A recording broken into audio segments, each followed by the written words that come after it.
Once you've got an empire, what do you do with it? And what did it feel like to be part of it?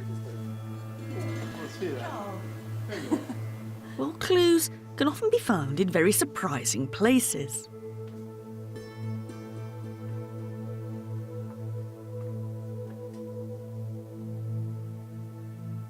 I'm talking rubbish. Ancient Roman rubbish. I'm in the middle of a Roman landfill site. Millions and millions of broken pots that once contained the fuel of the ancient city, olive oil. It's trash, but it's very valuable trash because it's through the leftovers of the Roman world, the bits and pieces and the junk, as much as the monuments and the treasures, that we can see how the Roman Empire works. What feeds it? What connects it? Who are the winners and who are the losers?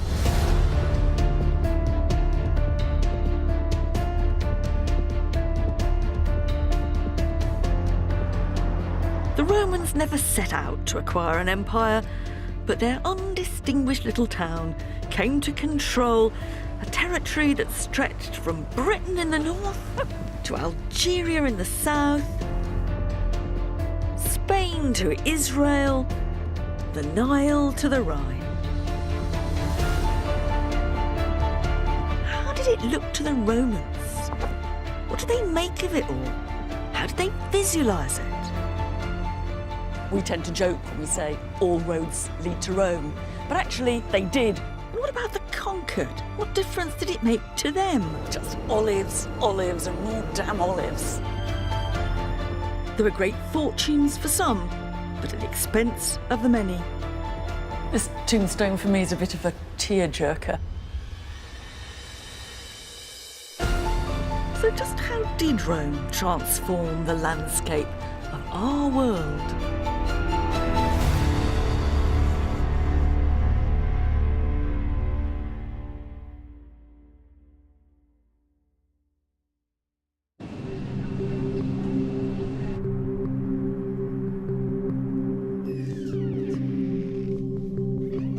For an extraordinary record of the scale and impact of the Roman Empire, I've come to see what must be one of the most remarkable and surprising leftovers from the Roman world. So I'm going to show you our freezer.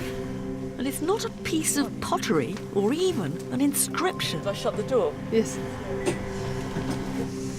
Blimey, So- this must be what Greenland feels like. Yes. What I'm here to see is ice, recently drilled from the Arctic ice sheets, preserving layers and layers of buried history, right back to Roman times. How far in Greenland do you actually have to drill down to get to the Roman bit? I would say 400-500 meters deep in the ice sheet. By analysing this ice, Celia Sappert and her team at Utrecht University have discovered some striking evidence about Rome's impact on the environment. So here you can see a piece of ice from Greenland that we have already measured. So in fact you see all these small air bubbles, and each air bubbles represents the composition of our atmosphere in the past. Gosh. There's Roman history melting in your hands. And what we do in fact is that we measure the greenhouse gases in those little bubbles, especially methane. That's our main interest. And we had a big surprise that around year one we had an increased level in this methane fingerprint, showing that higher level of biomass burning. So burning can be burning because of deforestation, burning because of all kind of other processes. And comparing our data with historical data, this peak was related to population growth and to the Roman Empire expansion. The data revealed a sharp spike in the level of methane in the Earth's atmosphere that wouldn't be seen again for over 1,000 years. This is really great for me because we know that the Romans had all this extra increase in productivity and industry, etc. But actually to see it kind of trapped there forever in the ice, that's truly extraordinary. And I kind of think we feel a bit differently about it, perhaps, but I think the Romans would have been absolutely delighted to see their impact kind of preserved like this. Yes. Roman pollution, captured in the Greenland ice sheets, is dramatic evidence of a burst of energy as Rome transformed the world it conquered.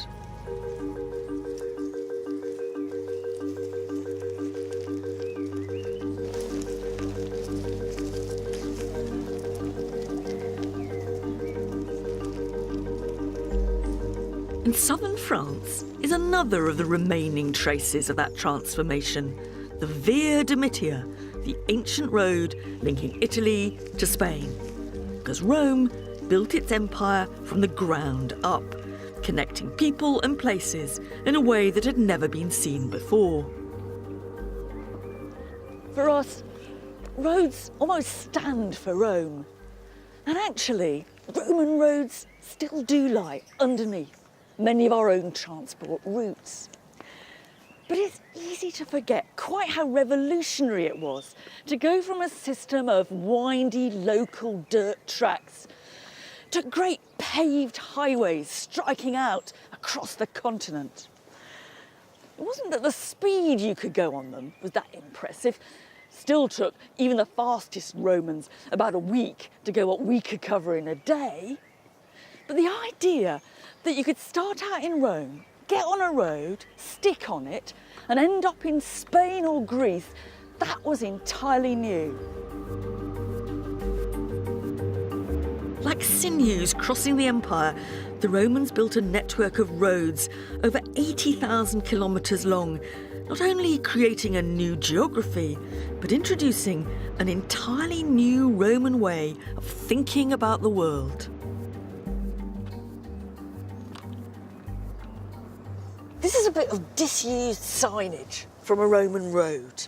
It's one of a series of milestones that were set every Roman mile, it's about 1.5 kilometres, along all the major routes. Most of the writing on it is actually the emperor's name and titles, so you know who to thank for this lovely road. Underneath is a big number 3. That means we're 3 miles from the nearest staging point. What's important about this is that you know exactly where you are. For the first time, you can place yourself in the world.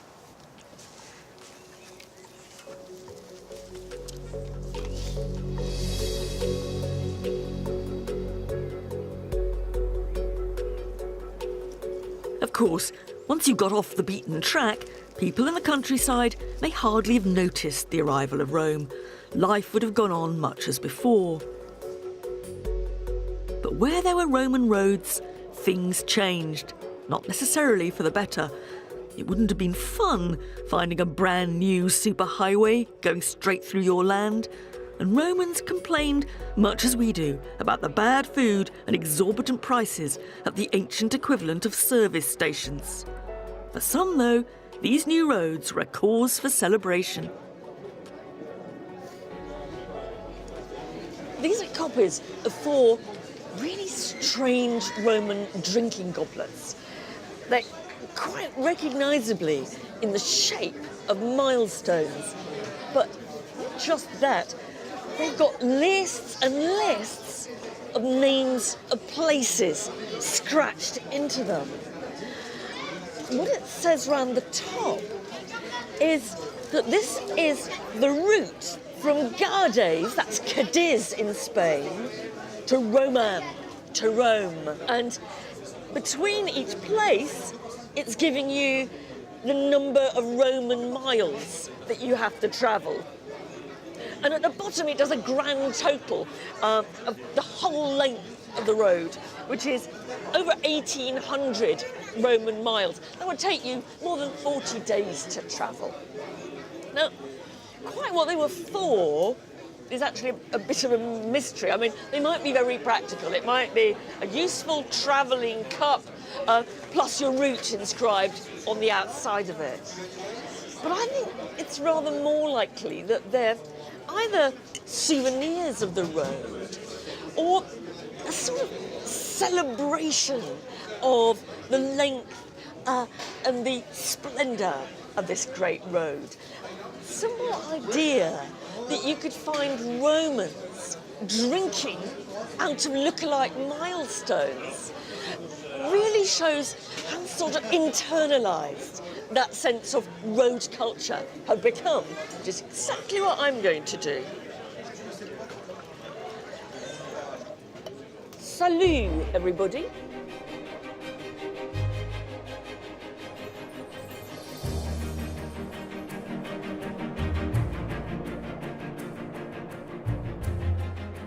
The goblets also point to that other great marker of Roman presence on the landscape, towns. The Romans sponsored the greatest programme of urbanisation in history, and in Western Europe, their cities still often underlie our own. All over the empire, towns needed infrastructure. It's the old cliché about the Romans that they built roads and bridges, baths and drains, and aqueducts like this one. And they ploughed an awful lot of cash into it. This wasn't one of the longest or the most vital aqueducts in the Roman world. It channeled water just 15 kilometres from a mountain spring to the small Spanish town of Segovia. But all the same, it's hard not to feel impressed by the ingenuity of it and the sheer chutzpah of that series of arches. This is where even I get a bit gobsmacked by Roman engineering. And in a way, that's the point. It's one of the trademarks of the Roman Empire. It's meant to be in your face, and its message goes far beyond any practical purpose.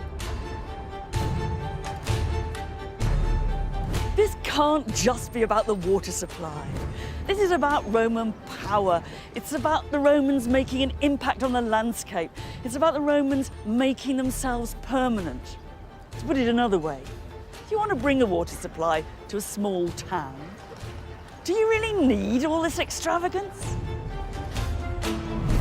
Aqueducts, towns, roads.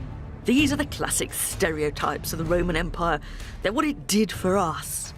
But more than just clever engineering projects, the Romans could imagine them all fitting together.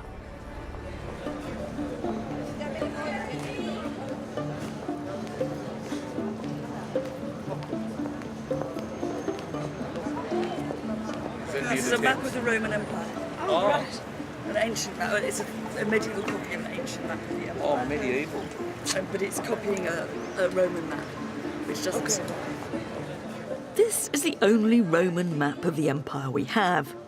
Or actually, it's a copy of a 13th century copy of an ancient Roman map. Why this is important is it gives us a glimpse of how the Romans pictured their own empire. Some of that's pretty obvious. You've got Rome right in the middle. And leading out from it, you can see the roads. There's some familiar names. There's Naples or Neapolis. And there's Pompeii. And that rather squashed island there, that's Sicily. But then you move further and further east, past Crete here.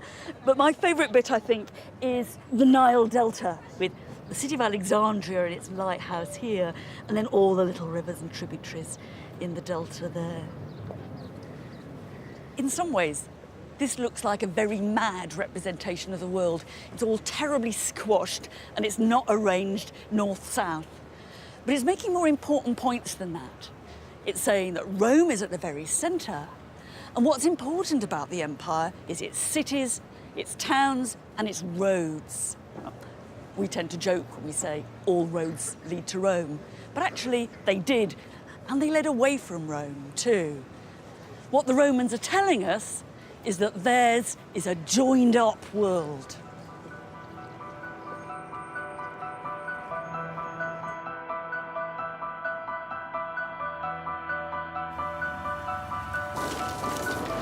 It's a dramatic statement of Roman power and control, and a network of connectivity which joins up places never before joined up. And in this new connected world, the demands of the Roman state and over 1 million consumers in Rome itself could be met by producers many hundreds of kilometres away. This is when the hills of southern Spain became a giant olive farm and juicing enterprise. This kind of monoculture, just olives, olives and more damn olives, is one legacy of the Roman Empire. It was then that southern Spain first became the world's biggest producer of olive oil. More than 7 million litres of the stuff going to the city of Rome alone every year. It was an agricultural revolution. Anyone who'd lived through it would have seen the countryside round about them completely transformed. The Roman Empire ran on olive oil. It was used not only for cooking, but lighting, and even the ancient equivalent of soap. You couldn't live without it. Olive grower Francisco Núñez de Porrado is still in the business. Is the whole economy of this area, is it all based on olives? Yes, olive trees with olive oil and the whole process represent in this area practically between 70% of the income. I mean, some people like you are growing the olives. Yes, yes. But then you've got your pickers, your specialist pickers. But you've got presumably transporters, you've got middlemen, Yes. you've got export agents. Everybody have to be a specialist in something. It was much the same 2,000 years ago. Olive oil provided jobs in a highly profitable industry. There were lots of people who made lots of money out of all this. There were the growers and the pickers and the pressers and the packers and the transporters and the distributors. And don't forget, there were the men who cashed in on it all by making the containers to put it in. This was an oil economy.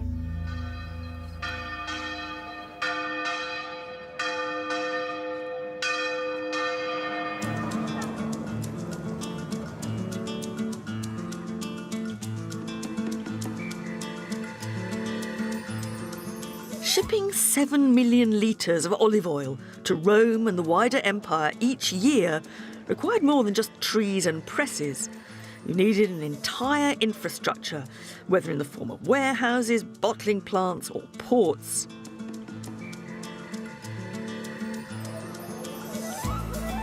One of the main transport hubs and distribution centres was a place the Romans called Hispalis, and we call Seville. Built into the fabric of the modern city, unnoticed by most passers-by today, is an introduction to one of the Roman officials whose job it was to make sure the precious oil reached its final destination. This is a plaque put up in honour of a man called Sextus Iulius Possessor. And it's ended up, I'm afraid, in an extremely inconvenient place. Really what it is a description of Possessor's whole career. First of all, he seems to be stationed in Italy itself, looking after the incoming supply of oil from both Africa and Spain. But then he moves out to Seville to a job which is described as procurator, somebody who's in charge of the Ripam Baitis, the riverbank of the River Baitis, an interesting case of how Roman imperial administration works. They never have very many people on the ground, but they do get men into place in key areas. And here we've got Possessor, I think, as a safe pair of hands in Seville, making sure that nothing goes wrong with the supply of oil to Rome from this end. Of course, ultimately, this was all for the benefit of Rome.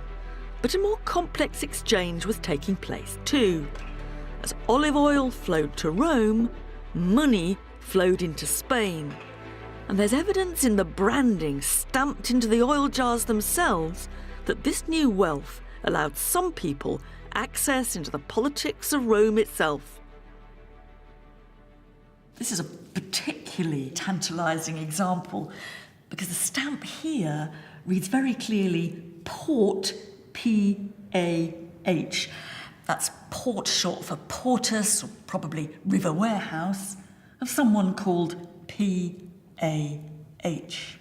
And one thing we know is that the father of the Emperor Hadrian had those initials, Publius Aelius Hadrianus.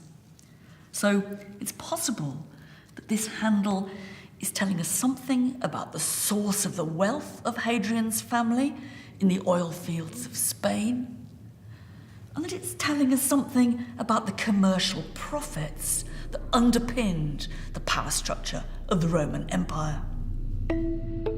Whether this was really where he'd made his money or not, we know that Hadrian, the man on the Roman throne for 20 years in the 2nd century AD, came from Spain. It's a reflection of just how joined up the empire had become. And it's not surprising that Hadrian bankrolled big building schemes here.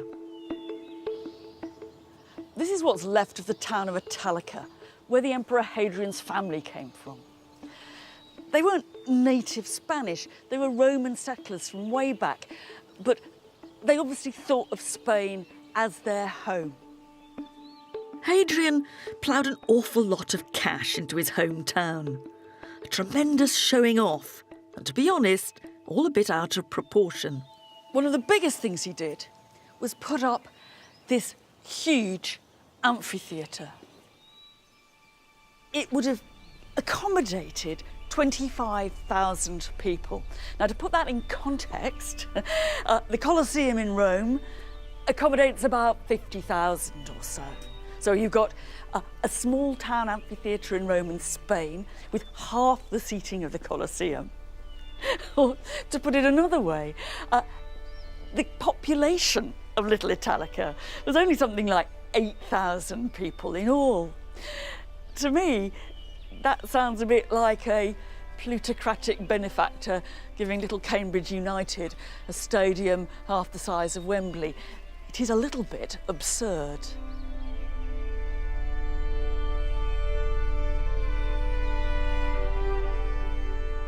We're now, almost in the centre of the arena. This is where the gladiators would have fought, where the wild beasts would have been slaughtered. And right in the middle here, you've got a sort of mini version of what you find in the Colosseum itself. The underground cellars where the gladiators and the animals would have waited to come up into the arena through trapdoors in the floor. It's very easy to get a rather overblown view of the brutality and the extravagance of gladiatorial and animal spectacle. My guess is that you didn't see gladiators here very often. You certainly didn't see very many exotic wild beasts. They did put on performances, perhaps once a year, on Hadrian's birthday, be my guess. Because the real point of this monument was not actually entertainment for the locals of whatever sort. The real point of this monument was to stamp the image of Hadrian on his native city. And what Hadrian's Italica really shows is something of the wider process by which Rome remodelled the world in its own image. In Spain and elsewhere, Rome established itself for good, not just in bricks and mortar, but in institutions and laws which defined a specifically Roman urban way of life.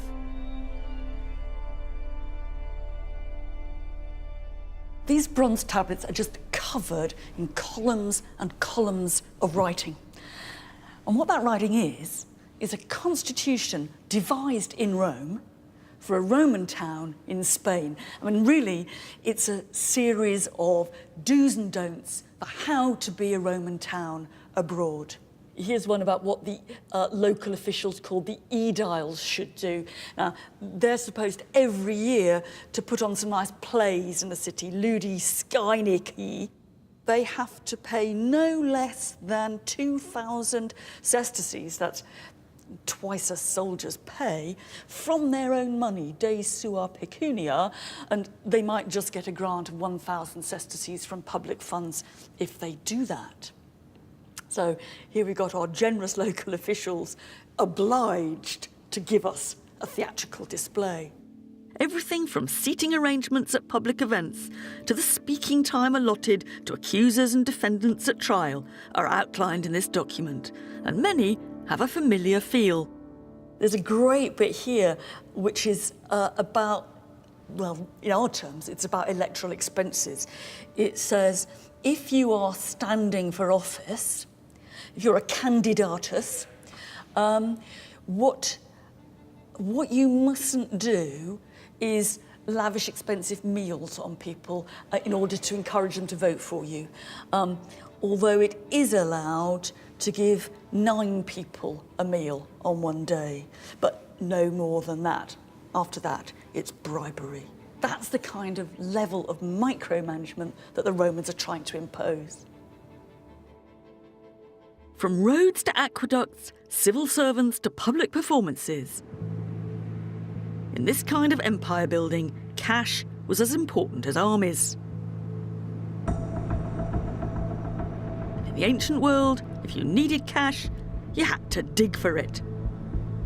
Southern Spain wasn't entirely olives.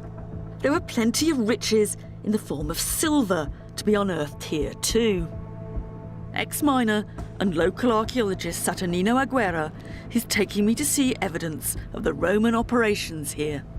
2,000 years ago, this would have been an industrial landscape heaving with people. One Roman who actually visited reckoned that there were 40,000 men working for the mines in this area. Es de la corta romana, se le llama. Right, so what we've got here is a place where the later mining has cut through to give a cross-section of the Roman working. And you can see some little square holes, galleries or passageways. And all over the rock, you can, I think, see the pock marks where the Roman miners have come in and they must have followed the ore seams and just taken the silver ore out and not bothered with the rest of it. And it's the scale of the industrial processes that went on around here, from the mining to the smelting, that helps us understand those traces of methane we can still recover from the Arctic ice sheets. And the Romans also recognised the problem of pollution. They built the chimneys of the smelting plants very high to get rid of the noxious smoke. It was a terribly exploitative system of resources, of landscape, and of people. But there are also vast profits to be made too. There are people who came here from Italy in search of their fortune. I mean, in a way, this was a bit like the gold rush. Or Spain, in a sort of way, was Rome's El Dorado. The first silver entrepreneurs took full advantage of a ruthless system in which profit was the sole consideration. The organisation of the Spanish mines was a mixture of public enterprise and private enterprise. The Roman state owned most of them, but didn't have the infrastructure to manage them. So it sold the franchise to a range of private companies. They called them publicani. In our terms, that's public service providers. The dangers of that are obvious. The state gets the basic minimum. The only incentive for the private companies is to maximise their profits. And the people who pay the price are the poor guys down there.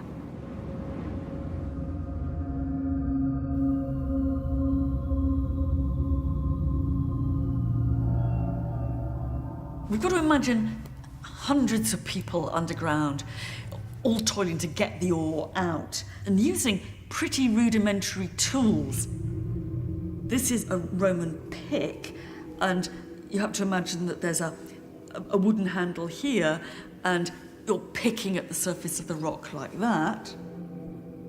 This one is really heavy. It's a rather clever dual-use tool. Again, it's got a wooden handle going through there, and you can either hammer at the rock or you can pick at the rock using the other end. You'd have to be pretty strong to wield that effectively. You'd have to be even stronger, though, to manage this crowbar. I mean, imagine you're coming and you're trying to pick out the seams of the ore, and you're jabbing this into the rock to loosen it out with this sharp end.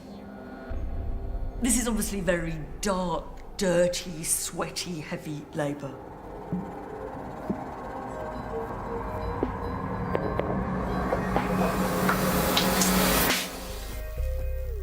And it's a reminder that beneath the surface of this sparkling new empire, there were the silent underclasses keeping the wheels in motion. This tombstone for me is a bit of a tearjerker. We read about Roman children being used in the mines as workers, but here we actually seem to meet one. He's a little boy called Quintus Archulus, and he lived to be just 4 years old. There he is, he's got a little tunic on, he's got a pick in one hand and a basket in the other. He's all set for work in the mine. We don't actually know that that's where he died, although many children must have. What we do know is that it is as a miner that he's being remembered.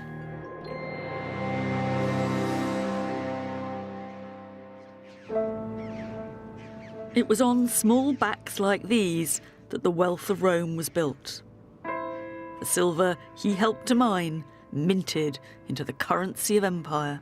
What most of this Roman silver went into was coin, things like this. One Roman estimates that each year in this area they got 9 million of these. That's an enormous impact on Roman economy and society. You can buy an awful lot of aqueducts and armies for 9 million of these. But what's amazing is that these coins came to be used all over the Roman Empire. Same denomination, same designs. Jonathan Williams is an expert in coins and deputy director of the British Museum. These are two very similar coins of the Emperor Hadrian, distinctive face there, and Hadrianus Augustus. That's right. They are very, very similar. They're both Roman silver denarii, the lifeblood in many ways of the Roman currency system. Both of that have Hadrian on, very similar. They're the same value, same amount of silver, but they were found at completely opposite ends of the earth. This one here was found in Bletchley in southern England, and this one was found in southern India. It's Britain, of course, inside the empire, India outside the empire. But loads of trading links. Absolutely. Does that mean that, in a sense, what Rome has done is created a unified internal economy and coinage system? We've got monetary union, really, in the Roman Empire.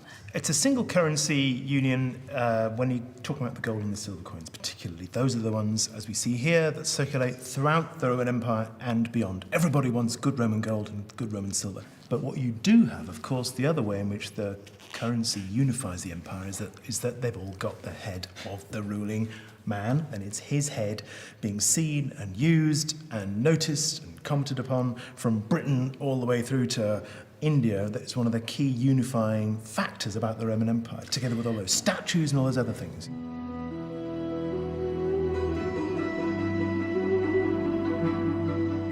From its Spanish mines, Rome maintained a constant flow of hard cash, trickling down to contractors, soldiers and traders across the Roman world, who could hardly have forgotten that all this wealth was tied to Roman power. In return, Rome became the focal point for all the empire had to offer, drawing in taxes, talent and the raw materials to build the imperial city we know today. And one of the highlights, still standing in all its glory, is the Pantheon. For many Romans walking past this building, the most striking thing about it would have been the columns holding up the porch. We tend not to pay them very much attention, and if we do notice them, we really don't know how to read them. But they're actually one of the loudest boasts you could make about imperial power. That's partly because they're monoliths. They're carved out of a single piece of stone, and Just think how difficult that would be to do without them breaking or cracking. But it's also the material itself.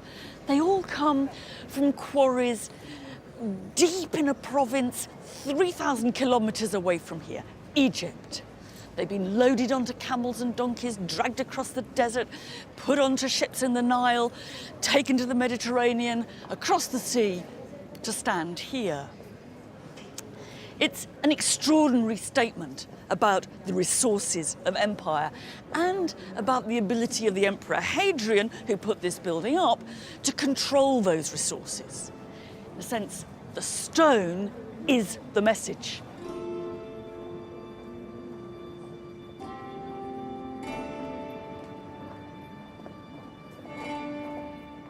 But even emperors couldn't control everything. If you look hard at the building, you'll see some awkward mismatches, some odd misalignments, which make it look as if the architects had been expecting columns a few metres taller and had to make some last-minute adjustments when smaller ones arrived. Maybe the quarry just couldn't supply what was asked for. Or maybe some poor devil got the order wrong. I wouldn't have liked to have been him.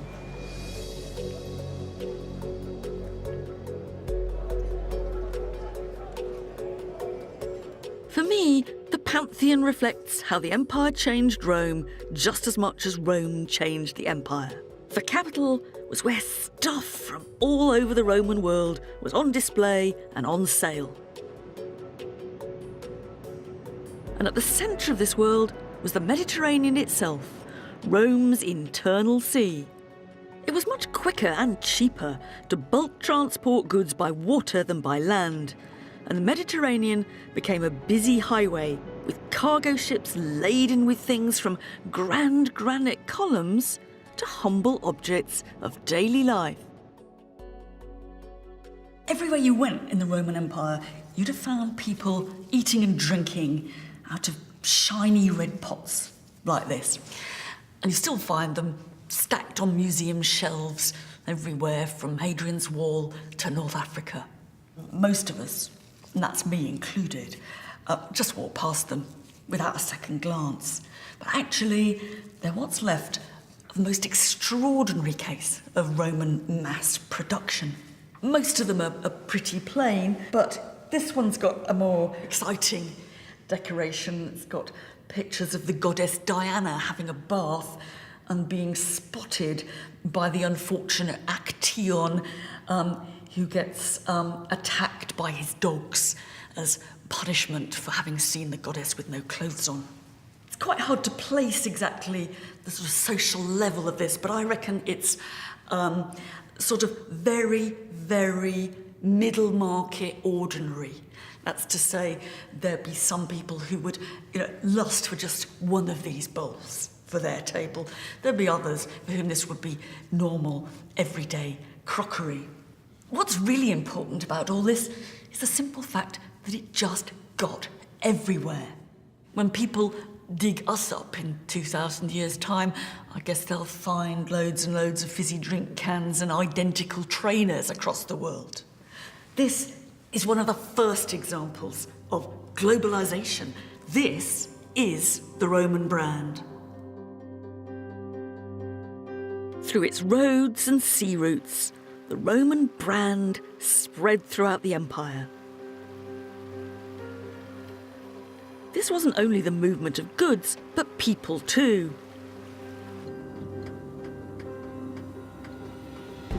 In the remote town of Hierapolis in modern Turkey, we find the remarkable tomb of a man who seems to have made the most out of the opportunities of belonging to the new Roman world. This is a wonderful story of an exciting life on the high seas. It's the tombstone of a man called Flavius Xeuxus, and he says that during his life he has sailed around the promontory of Cape Malia, that's the very southern tip of Greece, between here in Turkey and Italy 72 times. So what's he doing? Well, Hierapolis was the textile capital of this part of Turkey.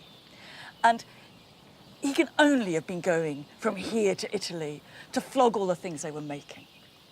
But what's interesting is what he chooses to put on his tombstone to sum up his life are those dangerous 72 journeys.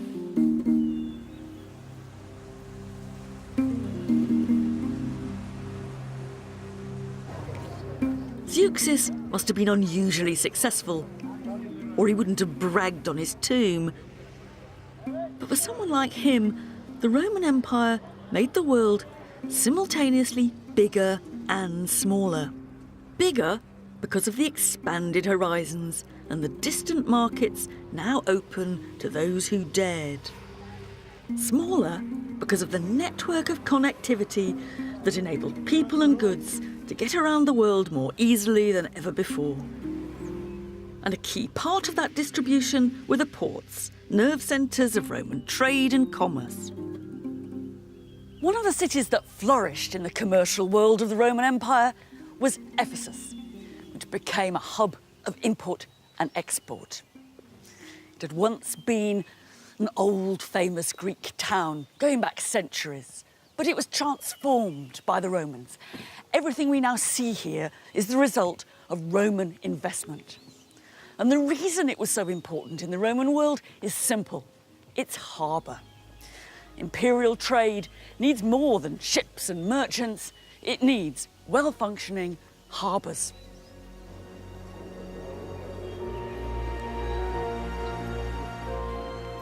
The coastline around Ephesus has long since changed, and it's now a good way inland. But in its heyday, it was an important maritime gateway to the east and to rich pickings from as far away as India. A reminder that the Roman world was much bigger than the Roman Empire. And Ephesus would have felt like the whole cosmos had descended here. People from everywhere speaking as many languages on the streets then as they do now. A city of 250,000. Not just those that lived here, but people coming and going. And everyone busy, busy, busy.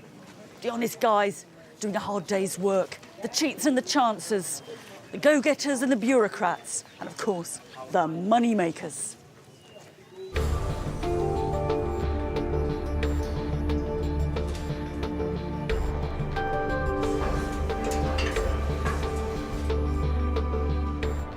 If you could afford a pad in the heart of Ephesus, then the chances are you'd profited from the constant flow of goods through the harbour. These are upmarket houses for those who'd made it. This is all amazing, but it's also quite confusing. There's a series of houses, one above the other, running up the hillside, and they're partly interlocking, so it's quite hard to tell where one house stops and the next one starts. But what is clear is that there was a luxurious lifestyle going on here, that some people in Ephesus, including the owners of these properties, were doing very nicely, thank you. And it makes the point that the benefits of empire did not only flow to the imperial palace or to people in Rome itself. The homes of the Ephesus elite were evidently pretty flashy. No expense spared. The fashions and trends of the city Rome itself were imitated and reproduced.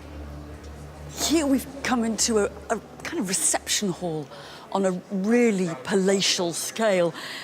Also, it must all have been faced with marble right the way round. And you can see the columns of marble on the side, and there'll be panels in between. This is where somebody big entertained and displayed his wealth and power. This is, almost imperial scale. Must have been pretty terrifying, I think, to be a guest at this house. And I'm standing on a modern walkway that you can see there must have been a great big door, and there's big door fixings on either side. You have to imagine that you would have had the door opened for you into this, and there the big man would be ready to greet and possibly humiliate you.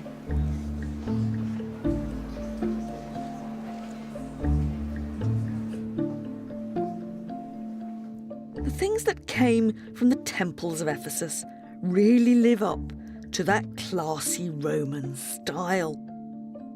So too do the things from the terraced houses. One of the highlights are some exquisite, if to my taste slightly militaristic, ivory plaques showing the emperor on campaign. But across the board, the finds here really are top of the range, the best that money could buy.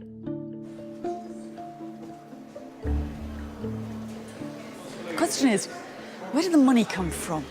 Now, where did these guys who own these houses make their cash?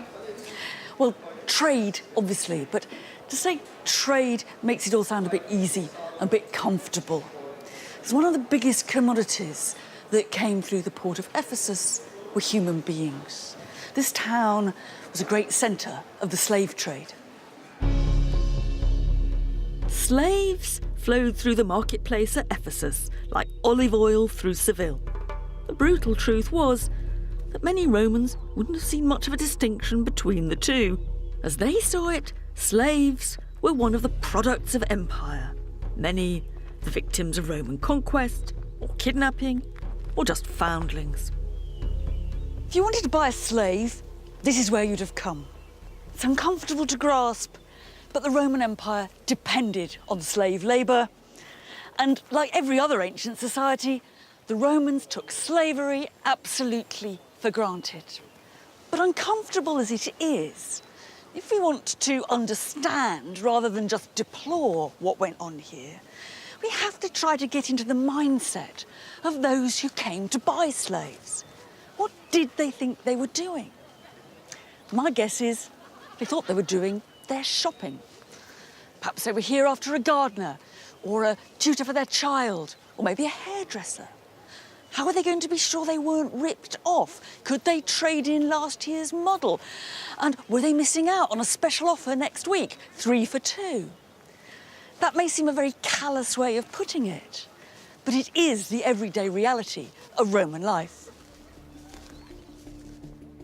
Slaves were the operating system of empire, picking the olives, quarrying the stone, mining the silver and constructing the buildings. They weren't just a perk for the rich. Quite ordinary craftsmen or small farmers could have afforded at least one.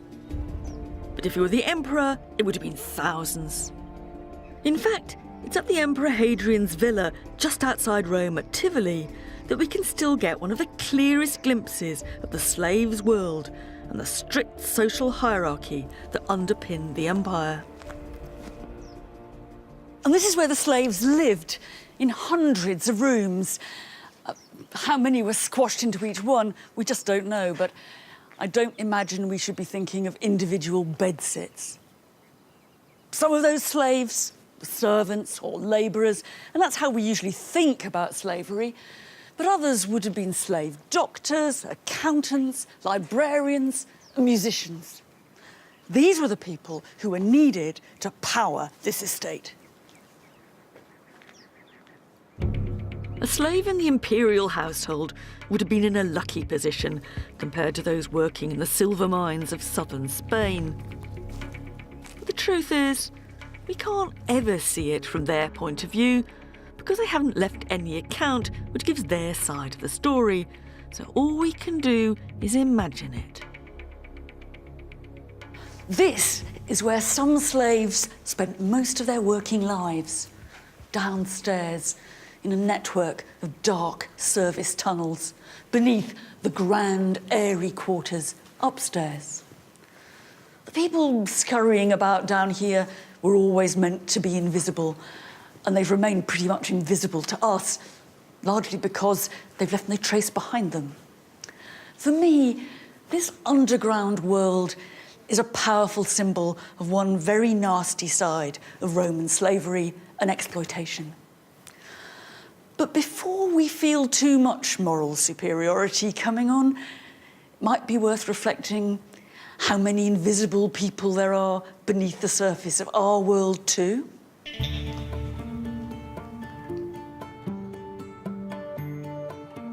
This was the empire that Hadrian kept hidden, a labyrinth of tunnels separating the underclasses from the elite who inhabited the luxurious buildings above. This was the empire that Hadrian wanted to present to the world, and it was built very deliberately to do just that. Even after almost 2,000 years of plunder and exposure to the elements, it's at Tivoli that we can still see, better than anywhere, Hadrian's own vision of the empire, in the biggest palace the Roman world had ever seen. If you came to visit the Emperor Hadrian in his great villa, this is the approach you'd have taken. And pretty impressive it was too. Big flight of stairs leading up to the monumental gates, and on each side, fountains playing, a niche for statues, and there'd probably have been some burly guards. In fact, villa is a dreadful understatement. Even palace doesn't quite get it. This imperial residence, Hadrian's country pad, was the size of a town.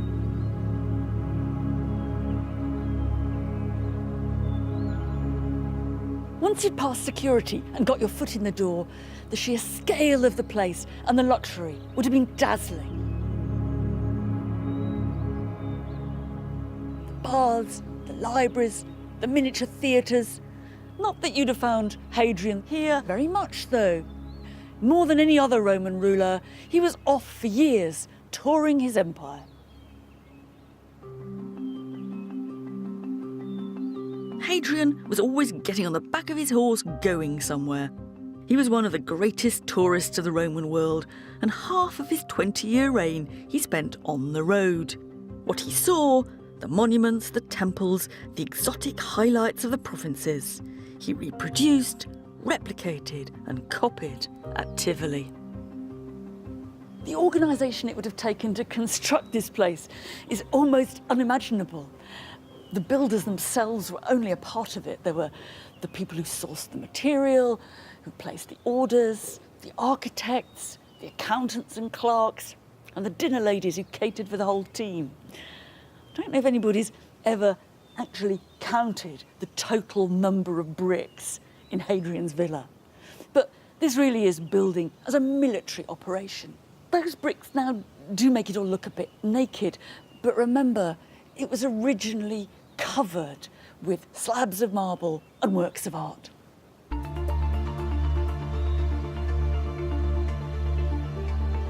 It's difficult to visualise it today, but Tivoli's interiors must have been amongst the most lavish in the Roman world. Just a few broken pieces of marble have been unearthed, giving us a snapshot of what it might have looked like. Conservationist Barbara Caponera has the tricky task of trying to put the jigsaw back together. Sometimes you can get to see what covered those bare brick walls. And this is an amazing image of a horse and a charioteer or his rider. There's the horse's tail here and his leg there. It's all made on the kind of same principle as a mosaic, but with larger pieces. So this is marble, and the horseman's belt is made out of blue glass. And it was surrounded by a frame, so it's kind of like a painting on the wall. These marbles have been brought in from all over the empire. The horse's body is a rich yellow marble that we know comes from Tunisia. And one of these other fragments here is a great green marble that was from Greece, actually in the area around Sparta. What else have you got, Barbara? È un listello ed è in porfido, e il porfido viene dall'Egitto. Right, so this is porphyry from Egypt, and it can go next to Tunisia. And this is another very bright red orange marble that comes from Greece, that goes next to Sparta there. It's almost as if we've got a map of the empire in marble on the walls and the floors of the villa. Tivoli echoes Rome's imperial possessions. Here, statues representing Rome with its mythical founders, Romulus and Remus, sit side by side with the god of the river Nile, representing Egypt. A visual reminder of how far and wide the emperor's domain stretched. At the Pantheon, Hadrian had displayed his power to control the resources of empire. But here he went a step further, trying to evoke on his own estate some of the most admired monuments and landscapes of the provinces, including a slice of Egypt. This was perhaps the swankiest dining room in the whole of the Roman world. You have to imagine the select few guests reclining here, surrounded by water, and picking up the delicacies from little boats floating in front of them. But they weren't just eating five-star food in a lavish setting. They were eating in a replica of one of the most famous monuments of the province of Egypt. Because Hadrian's project was not simply to create a luxurious lifestyle for himself. It was to make the empire seem to converge here, whether by sucking in its resources to this one place, or by literally recreating the wonders of his world on his estate. To tour the villa must have been like touring the empire. This was the empire in microcosm.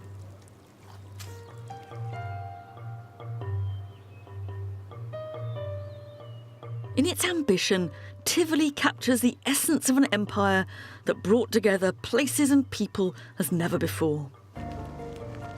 Along its roads, in its busy cities and ports, the inhabitants of the Roman Empire experience deep changes which still affect the world around us. Revolutions in engineering, trade and agriculture. These offered new opportunities and riches for some, and matching inequality for others. It's always easier to find the winners than the losers. The destitute, the exploited, the underdogs have left very little behind them. The profiteers of Ephesus, the oil barons of Spain, and the entrepreneurs of the seas have left the traces of their success stories, whether in the shape of broken bits of pottery or great grand columns. But one thing's for sure, winners and losers lived in a new world. Hadrian's villa at Tivoli offers an idealised and, to be honest, rather sanitised vision of the Roman Empire. An ordered world with established hierarchies and everything in its place. And here, obviously, under the command of one man. The reality, of course, was more fluid, more fractured and messy. But this is the emperor's frozen vision of how the Roman world was and should be.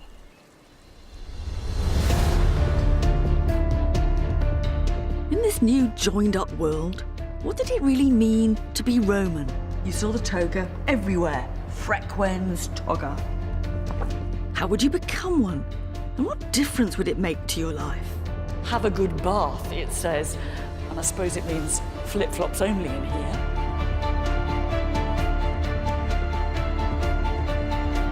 Delving into the distant past with the epic story of how our land came to be, the history of ancient Britain is available to discover now on BBC iPlayer.